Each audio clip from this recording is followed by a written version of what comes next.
Hi there everyone. Recently I've been working on my skill runes guide, and one of the things which I've been looking at while doing that is all the inner workings of various little skills, various little numbers and stuff I mean. So this video today, I was trying to think of what I could do. I wanted to do one before I'm actually heading off for a week, and I decided to do it about pet damage, because pet damage is one of those things which a lot of people ask questions about, because it's not the most simple thing. So today I'm going to try to explain everything there is to do about pet damage. There are actually 6 skills in the game, 3 on wizard and 3 on archer. Knights don't have any at all, and generally 2 of them have health as well, pet health I guess you could call it. But anyway, I'm going to try and go through and explain it all and explain each of the 6 skills individually. So pet damage, first of all, this is in my skill runes guide. It's at the top of each page, explaining in a paragraph what it is. So some skills deal pet damage instead of usual player damage. This scales with regard to the enemy power level. Now this is shown on the event board. It's not shown on the tournament thing, but you see there's the suggested power of each of these. That essentially is the enemy power. So right now you can see it's 36,200. I'm going to be going into this special event, so I've got my power at 36,200. So what this essentially means for the pet damage is it will be scaled to that, and then affected by your stats by a small amount. That's your damage stat. So right now I have 17,000. This is kind of what you'd expect for someone with 36,000 power. But say I had 45,000 power and I had 25,000 damage, then it would scale a little bit more because I've got a bit higher damage. But it's not going to scale that much. It's mainly by the enemy power. So 100% pet damage is roughly the same as a basic attack critical hit. So right now, like I said, this damage stat here, along with my crit damage, which is 2,400, that I'll be doing a certain amount with my hits. I think it's roughly 100,000 I actually hit in this difficulty. So 100% pet damage will be doing 100,000. Now, what's interesting to note is that isn't critical damage. That's just a normal pet damage attack. Pets don't crit at all. I think this says here, yeah, pets don't crit at all, and that actually means any bonus damage added by the skill runes also doesn't crit, which is different to most of the other skill runes. If you just say let's look at Empowered Fire Blast, this adds 150% fire and 16,400. That 16,400 will be multiplied by your crit damage, so we'll be doing a lot more. However, on something like let's find one here, sorry. Find like Frostdrake. This deals an extra 1,430 per hit, and that is literally going to be 1,430. So that's something interesting to remember. Now, generally pet skills are quite cool because when you do really hard content, the pet skills are incredibly powerful. However, it is also annoying for, say, someone like me. I've got 45,000 power and a lot of damage, so when I go into easier content like Platinum, for example, is kind of on the easier side for me. That means my pet skills don't do much damage, which is really annoying, but they're just, you know, something different there. Anyway, so is there anything more to say here? Yeah, so for this guide, when I was actually writing out the damage, I'm assuming that 100% pet damage is literally the same as 100% of the skill damage, which I was saying in this guide. I'm just saying that for the ease of use. But anyway, going down and actually looking at the skills. Let's look at the first one. Let's make it. Let's go with the archer skills actually. So Falconer and Ballista. Falconer, you get out. It sticks around for ages, and it does lots of different hits. And sorry, I'm just being distracted slightly. So yeah, Falconer, it hits 190% pet damage every hit. It won't be attacked if you don't have the stone bear on, and so it'll be hitting pretty much double what you'd hit with a basic attack when you crit. Every attack, it attacks every 2 seconds, and yeah, it's really nice buff to your damage. Useful in almost all situations, and I'm not really going to say much more on that, other than the fact that Stone Bear, what it does is it makes it possible to be hit, but for whatever reason, this doesn't have pet health. So this 500% is from like over a year ago, and it basically dies one hit. So don't use that at all. Use it without the skill rune on, and that adds on quite a lot of nice damage. People do find it incredibly powerful when you do hard content, so it's a really nice buff to have. Just switch the skill out after you use it. Now Ballista here, I've done a little bit of analysis on how much damage it does overall. It does 20 hits, and it says it does 300%. Wait, let me just remove the frost turret. It says it does 300% pet damage. That's actually, when I tested it, it does the same as Falconer. And comparing it to the other pet skills, I would say this actually does 200% pet damage. That's what I'm saying as in my guide here. I'm going to put it down as 200%. I am going to ask them to check that. They may have done that when they rebalanced it and they just didn't change the number in game, like what it displays as. But anyway, moving on from that. So it does a lot of damage overall. It attacks twice per second. So that's why it gets 20 hits in 10 seconds. And Holy Ballista here. So Holy Ballista changes the damage to light damage, and then it adds a little effect around it. Let me just use it. So it adds a little effect around it, which, as you can see, hits things. It does a pitiful amount of damage, because, like I said, they don't crit. So this maximum 920 is literally 920 damage. And the main thing is actually stuns. Does it stun? Am I getting that wrong? No, yeah, it literally just does the damage. So, yeah, the main thing about it is it changes the damage to light from no element at all, which means against shadowed enemies, this is really, really good, because it's already scaled to hit quite hard, like no matter what the difficulty of the content is, and then it does double that damage, also, like about damage, double, sorry. So yeah, Ballista, that's that skill rune. Then the Frost Turret. Now this one, I thought it was a lot better than it actually is. So this doesn't do the normal base damage. This only does the extra water damage. Although, I guess it's not extra because it's been replaced. But anyway, yeah. Basically, if you look at this, it does 5,412 at maximum, plus 25%. That 5,412 does not crit, so it's 5,412. And the 25% is pet damage, which compared to the normal 200%, that's like nothing at all. The only thing here really is that it slows, and this is literally a PvP skill. So that pet damage, that percentage. Oh, that's another thing to mention. Sorry. So, all pet damage scales to the map and how difficult the enemies are. In PvP, that is set really, really low. So, so they hit so small. Sorry to interrupt what I was just saying. I just accidentally stopped the recorder twice in a row. So yeah, going on. So pet skills all hit really, really low in PvP. It's only really the added effects. So that's probably why they just removed all the damage here and they added the slow effect. That's pretty much all it does. And the extra damage, that 5,412, I think that actually might hit that amount in PvP. So that's like, that does some damage, but it's quite pitiful. So yeah, that's just something to definitely note about Frost Turret. If you're thinking about getting it up, you've got to recognise that's what it does, and it doesn't do the base damage. Anyway, moving on from that. So that's those two skills, and then Decoy here. This doesn't do any damage unless you add skill runes on, and it scales with pet health. So like I was saying earlier, pet health, same as pet damage, scales with the enemies. It doesn't scale with your own health, I don't believe.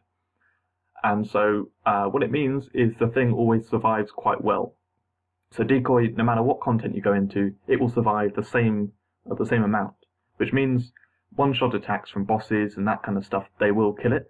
Otherwise, if it gets surrounded by loads of enemies, it will die quite fast. However, it generally survives quite well. So if you place it in somewhere where it's not going to be attacked that much, but it's going to attract the enemy attention, then it works really well.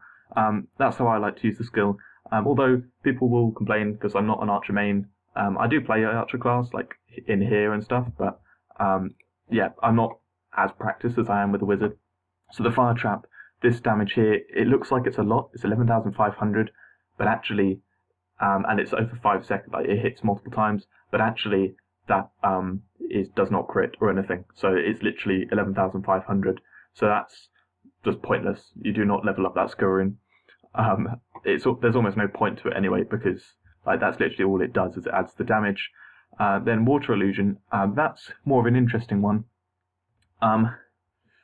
Yeah, so it's just a heal. It doesn't do any damage, but it just means that when it explodes, that's actually when it dies or it times out, because if it survives 10 seconds, it times out. It then explodes and it heals you by a small amount. It's roughly like 20-30%. So not a huge thing, but also it slows the enemies around it, which is handy if they've all just been attracted to there and then they get slowed down. Like, gives you a bit more time to then put out another decoy before they come and attack you. So that's a nice little skill rune for it. However, it's a bit much. Like, the heal isn't great, and then the slow effect, you do want it to be long, but you might think this is a bit much to level this up just for that slow effect. But anyway, so decoy is probably actually all three of the skills on Archer class, the pet skills, are good. They're each powerful and very handy. Now, moving on to the wizard class, I'm going to go into these in a little bit better detail. First up, I'm going to look at the Drake. So this is the one that everyone loves. Drake is a bit overpowered. Like, I'm not going to lie, it is overpowered. It's got the pet health thing, so it survives. I think it's not quite as well as Decoy, but pretty much as well. And just hold on a second. Okay, I just turned on damage immunity to make this demonstration easier. Okay, so Frost Drake, or Drake, sorry, always survives pretty well, as you can see, when it gets attacked. And that extra damage, if you look at it, it is doing that 1,400, like I was saying. Just pitiful, absolutely pitiful. I don't think it gets increased by your, even by your elemental bonuses. It might do. But anyway, what's cool with Frost Drake is the base damage gets turned into to water, so you can increase it with Master of Ice or otherwise your elemental bonuses. The base skill itself just is quite solid all round. And anyway, so that's that Frost Drake. It does, sorry, I forgot to say how much damage it does. It does 300% pet damage with each attack. It attacks every 2 seconds. Each Drake can do up to 7 hits. So it can do some really, really nice damage. And if you look here with the Frost Drake, so if you have max Master of Ice, you're plus 200%. So it does about 45 million in total, which is a lot. That's from this example here anyway. So yeah, actually leveling it is kind of pointless because the damage added is just nothing. But yeah, it's good. Now looking at, we'll leave Mana Storm for last. That one's the most complicated. So Mimic here. Mimic creates another copy of yourself, and it will do basic attacks and skills however you do. It just copies you exactly for 10 seconds. The cooldown is long, and that's why I don't like it. But yeah, the actual damage output of it is, it does 100% pet damage. So it does the same, what would be the same damage as you if you're correctly done for this. So I'm hitting, actually I think it's about 80,000 I'm hitting. And if you look at the non-crit hits, they're hitting about 80,000 as well. It's quite hard to see. Actually, I'm hitting a bit over 100. Anyway, basically it should be hitting roughly the same amount as me with each of the basic attacks. And then skills as well, it will do the same. However, where it gets complicated, and what I ended up going into great detail here, oh no, that's Mana Storm, we're going to get to that. Where is Mimic? Oh, do I not have it here? No, tell me I've done it. It has saved it, hasn't it? Maybe I just haven't refreshed this page. Yeah, I haven't refreshed this page, okay. Don't panic. So yeah, Mimic, with the skills, it will do the same damage. However, it doesn't take into account any elemental bonus, and also any static damage. Like I was saying, static damage doesn't crit at all. The static damage added on skill runes doesn't crit when Mimic uses it. So, for example, using the Empowered Fire Blast again, you see here it adds 16,400. That 16,400, when you use it, gets multiplied by your crit damage. However, when the Mimic uses it, it won't. So it will do the 150%, absolutely fine, but the 16,400 will just be 16,400. So what this means is that basically if you use skills which have a lot of a lot of static damage and not much percent damage, Mimic won't do them very powerfully at all. This is the case with something like Flame Cannon, that has it has 58% non-elemental, 60% fire, and 15,000 fire. This hits 6 times over, and it does 6 hits. So this 15,000 is actually 90,000, which when you crit with it, with your normal character, is insanely high. However, with Mimic, it's not so high. That's the example I use in on the forum in that thread. I go through it, and so I say how basically for you when you use it, it adds 2.7 million with the 60% and 2.7 million with this 15,000. However, for Mimic, it's 2.7 million for the 60%, but only 90,000 for this bit. So it's significantly weaker for some skills, as well as it doesn't take any elemental bonus. So for example, here I have right now I have about 200% fire damage. It won't be easy to see, so I can't really show it because there are too many numbers. But basically, if I use Empowered Fire Blast here, I'm going to be hitting like really hard, because this has tons of fire damage on it. However, the Mimic is only going to be hitting probably a little over a third of the amount. It's not that much, and that's a real shame, because for example, with Master of Ice, it would be awesome if you could do Master of Ice and Mimic, and then Mimic also does tons with the water damage, but that's not the case. And so that's another little thing that's in there with Mimic. And can I think of anything more to say? I can't remember everything I went through in this. But yeah, so Mimic, what I generally use it for is for duplicating stuff. It's great as a single target killer. Like if you use it and then just use loads of basic attacks on a boss, it increases the damage output massively. However, it's not so great if you've got high elemental damage and all that kind of stuff. And also if you're too powerful for something. Say I'm doing Platinum Tournament and I use Mimic. The Mimic isn't going to be adding that much damage for me. But yeah, and also in PvP, that's what I was going to say. In PvP, pet damage is set really low, so it hits very small amount. And like I was saying, with the static damage is added on as literally the damage itself. However, when it comes to Mimic, I think what they figured is it would be overpowered, because it would be. If you just look at Flame Cannon, for example, that 15,000, that's times 6, so that's 90,000. Now in PvP, I think that's scaled down slightly for yourself. However, if Mimic was doing that, 90,000 just from the Mimic, like it would turn it into a definite one-shot. And like that's just one example. There are many other examples of where it would just be overpowered. So what happens with Mimic, I think, is it does 1/10 of the static damage in PvP. So here, instead of 90,000, it would be 9,000. And it means it helps, but it's not that powerful. And due to the long cooldown, I just wouldn't recommend Mimic in PvP for dealing damage. What it is really awesome at is duplicating area of effect skills.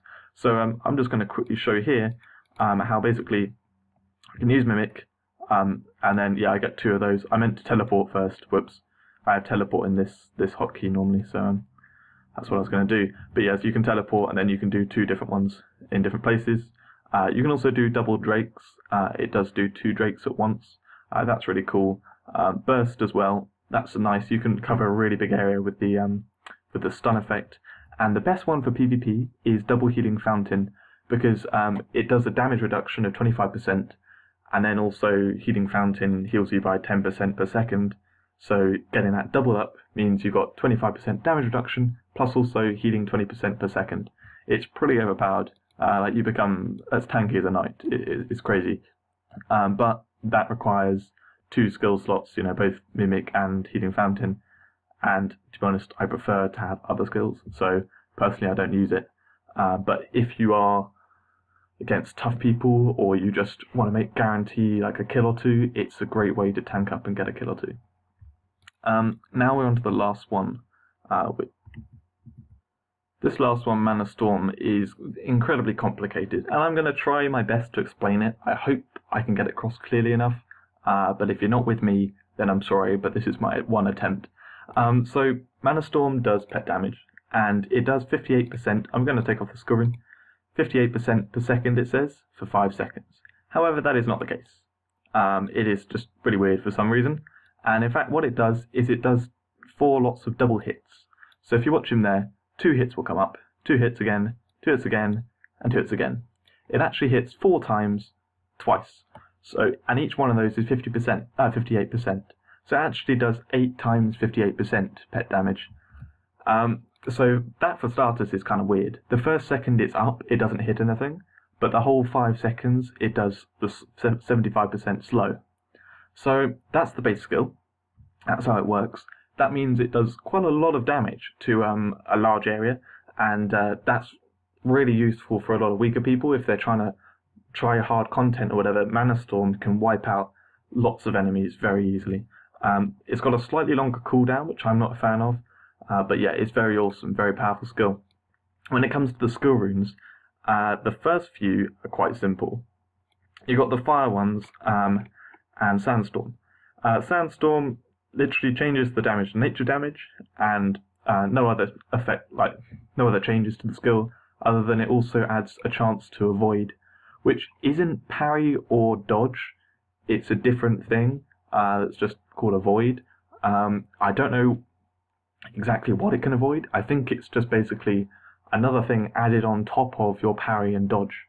So like, if you say it's a thing they have to go through first, so say you have it as 50%, then an attack which could normally be parried or dodge anyway, then has to get through the 50% chance, first of all, that you avoid it, and then it will be either parried or dodged, or it hits you, if that makes sense. So anything which, any special attack, or any like really big attack or something, that can't be avoided by it, but it does all the small attacks. Now generally I don't use Mana Storm as like a place to kind of sit safely in. I use it as a crowd control, like you'll use it and then get away, and the enemies will run through slowly and get hit by it, or you sort of fire blast in and stuff. Like sitting around is generally gets you killed as a wizard. So yeah, I don't think there's really much point having that bonus effect. But again, but it is quite cool because it changes all the damage to nature damage. The fire ones, they literally just change the damage to nature damage, and they add on a pitiful amount of damage. I don't know why, because this 541, that doesn't crit. That's just literally nothing. Like absolutely no damage whatsoever. I don't know why they got it on. So yeah, do not level those if you get them. They're just handy because they change all the damage to fire. So using it against nature enemies makes this like super powerful. Then it gets super complicated, so we get to Void Ring. Now Void Ring, I got very confused by this for a while. What it does is creates a huge animation. It's actually, they all hit the same area. But yeah, so the actual hitbox is up to about here. This outer little bit doesn't actually hit anything. However, there are actually 2 zones which get hit differently here. So there's the inner bit. Do you see there's a kind of like lighter ring, and then there's a darker ring on the outside? There's this lighter ring that ends about here, there's a darker ring that ends about here, and then there's the animation which ends further out. Now the lighter ring, inside this lighter ring, they don't get hit by the normal 58%. Instead, they only get hit by those blasts that happen. In that, in that little slim ring, this darker ring here, that's where they get hit by the 58%, and they don't get hit by the blast there. So in that inner bit, they're only getting hit by the 11,321. They're not getting hit by the usual damage. So that makes it really weak. And not only that, that 11,321 is pet damage. So it's actually not exactly that amount. It's not like the static damage which has been on other skill rings. This actually scales slightly depending on the enemies. And yeah, it's like basically 50% pet damage. It's really weird. But yeah, so actually no, it's not even that. So it is, but trust me, it doesn't hit very hard. It's just very, very weird. Then in the outer little ring, you do 58% shadow damage, and in both places it does 4 bursts of double hits again, so like the other ones. But yeah, Void Ring is just really, really weird and very difficult to hit with to like get the damage properly. So I didn't realise quite how bad the skill rune is. I really would not recommend it. It's a very, very weird one. But you could try it against light enemies if you really wanted. I don't know. But generally, you'd have to max that skill rune for it to actually do decent damage. If you don't max the skill rune, then it's only going to do damage in that outer ring. Anyway, there's going on to Frost Wave and Stone Storm. These two are pretty cool.